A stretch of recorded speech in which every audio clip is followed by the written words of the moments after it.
Welcome to the Pinkhurst Podcast, a real and whimsical look at what it means to be fully alive with all the joy and chaos and pressure and vulnerability and beauty.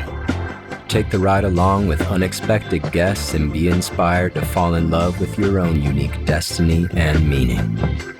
In this episode, we learn where luck ran out for humankind and if it'll ever continue to lead us to drink from the fountain of joy again.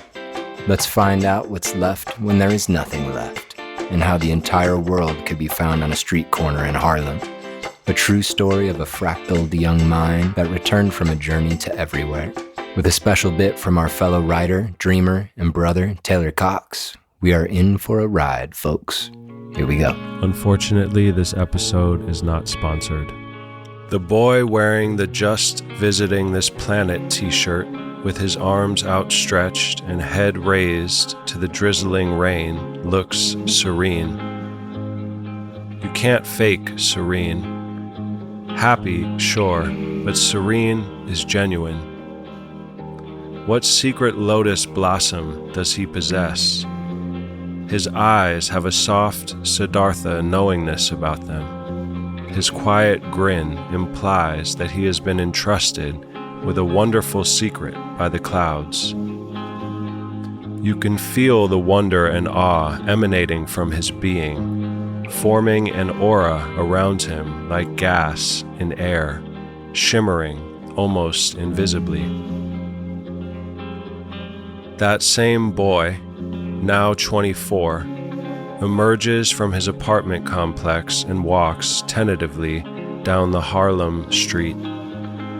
Above him, thunder rumbles that only he can sense.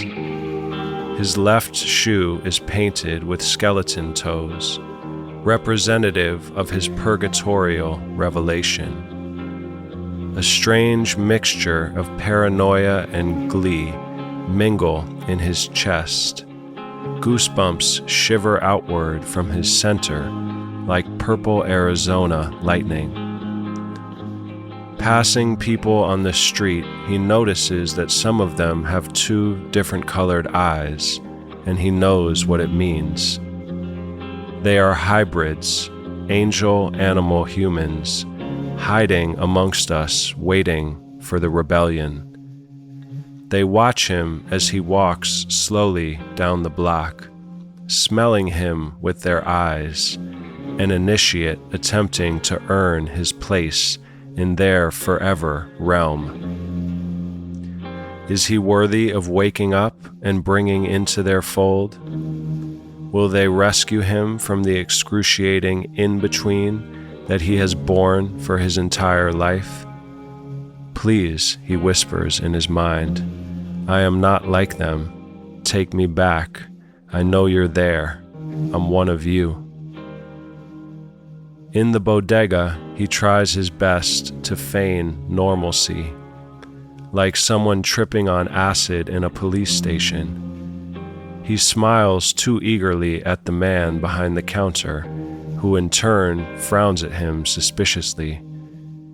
Pack of cigarettes, he manages to say. Yellow American spirits, please, and a lighter. The clerk reaches above him for the cigarettes and hands him the pack and a green Bic. The baby blue one, actually, he says so fast that the man doesn't understand. Huh? The man's frown has become a look of disgust. Stupid junkie white boy. The baby blue lighter, please, he says and takes his wallet from his pants. As he removes money to pay the man, some bills flutter to the floor. He scoops them up and makes his way out of the door with the smokes and lighter, his heart and mind racing. Reacclimating to the fable-drenched labyrinth of the streets, he lights a cigarette and looks around. He can sense the other realm beneath reality's thin veneer, where cars are made of half plants and half metal. Living cars, he whispers to himself. He shivers and makes his way back to his apartment building. What was it about that little gray and purple monster figurine? He had found it at the playground, half buried in sand, forgotten and scratched, but for some reason it became his favorite toy.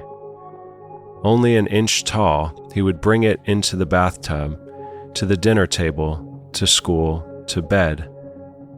But then one day it disappeared out of the blue. He had been playing with it in the tub, but after he was dry and in PJs, it was nowhere to be found. He and his parents searched for weeks, but the little gray and purple monster was never seen again, seeming to have slipped through the cracks of reality's slapdash walls. Back in his apartment, the sound of sirens outside his window synchronistically wail as he reads The Sirens of Titan by Kurt Vonnegut. Full to the brim with a lifetime of ingested myth, he can only manage to absorb the first page before leaping from the bed and grabbing a marker to write the quote on one of the few remaining patches of blank white wall. Everyone now knows how to find the meaning of life within himself, but mankind wasn't always so lucky. Less than a century ago, men and women did not have easy access to the puzzle boxes within them.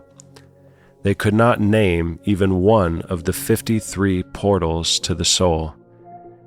Gimcrack religions were big business. Mankind, ignorant of the truths that lie within every human being, looked outward, pushed ever outward. What mankind hoped to learn in its outward push was who was actually in charge of all creation and what all creation was all about. Satisfied, he steps back and looks at himself in the portable dance mirror. He is drawn in white paint all over the mylar surface to reflect the invisible world swirling around him. Ghosts and lines of poetry frame his body and head as he peers into his own eyes, looking for someone. Where are those 53 portals to his soul? Frowning, he heads to his desk and picks up a photo of a boy with a Just Visiting This Planet t-shirt, arms outstretched and head raised to the drizzling rain. "That's you," he whispers to himself. "Don't forget him." As if trying to expunge the human identity that has hidden the boy within him, he has reduced his name down to a single Z. Instinctually, he knows that if he erases it completely, he will have nothing left to hold on to in the zero reality realm as he searches for his original self. His consciousness will scatter like dandelion seeds, and he will be doomed to the same dismembered fate as Osiris. Z has entered into a fairy tale dimension, perhaps the same world where the little gray and purple monster toy has gone. He is no longer a 24-year-old man in Harlem. He is Atticus in Chapel Perilous, Parsifal in the Holy Grail, Icarus in mid-flight, Inanna in the underworld, Prometheus stealing fire from the gods, Jumping Mouse without eyes, stuttering Hiawatha in his marble canoe. The boy with the shimmering aura is beginning to forget what the clouds whispered to him that day. His father dreams that the boy's face is being blown back in an unbelievable wind. The boy's cheeks ripple, and his skin threatens to peel away from the supernatural gale force winds. The father yells to his son, calling out his name, but the boy's sweet, serene face turns ferocious, and he grins at his father. "I am not your son. I am the messenger," he growls. And now, a word from our brother, Taylor Cox. When I left home as an adult, everything became very loud in the outside world. Everything moved very fast, and all the people seemed to be in a race to get somewhere. But where were they going, and What was the need for all of this loudness? It always seemed unnatural to me. Well, it wasn't until many years in hindsight that I came to the realization that nobody really knew where they were going. They were all confused about where they were going. And all that noise were people just trying to talk themselves and others into believing that they knew where they were going. But the truth is that deep down, I think we always knew that we were lost. And, people just don't want to be lost by themselves. So many people spend their life just wandering around acting like they know where they're going, just so that people would join them. I like to think that you can't really know where you need to go unless you really know what you want. And how do you know what you want if you don't know who you are? The featured song of this episode is Damn It, Rachel, from our new EP, Electric Bible, Book 1.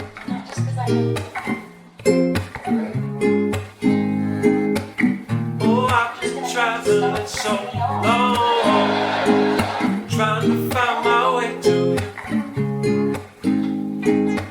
Sorry for babbling on and on. All these songs I write just to move you. I feel like you couldn't take it. I feel like you wouldn't know what to do. It's like you never been this high before, and you don't know what to do. We'll take them back to the first song and let the night turn into blue. Can't fight the world forever. Just let the love turn into you. 'Cause I feel like you couldn't take it. I feel like you wouldn't know what to do. It's like you've never been this high before, and you don't know what